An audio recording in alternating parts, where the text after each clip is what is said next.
अक्कलकोटमधील स्वामी दरबारात सुंदराबाईंचा मनमानी कारभार सुरू होता। अनेक लोक विविध मनोकामना मनात ठेवून येत। यात अनेकांना असे वाटे की स्वामींनी आपला नैवेद्य ग्रहण करावा। यामध्ये काही लोक भक्तिभाव मनात ठेवून येत तर काही लोक मोठेपणा मिरवण्यासाठी सुद्धा स्वामींना नैवेद्य दाखवत असत।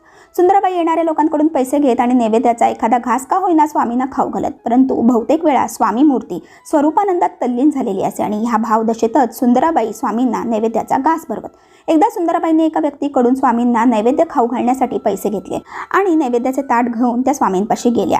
तेव्हा स्वामी स्वरूपानंदात रमलेले होते। बाई घास भरवणार इतक्यात स्वामी जागृत झाले आणि बाईंना हटकवले आणि बोलले, अगं दुर्जनांचे अन्न खाऊ नये। त्यानंतर बाई शांत बसल्या। सभोवताली जमलेल्या सर्व मंडळींनी हा प्रकार बघितला आणि स्वामींनी दिलेला संकेत सर्वांना समजला।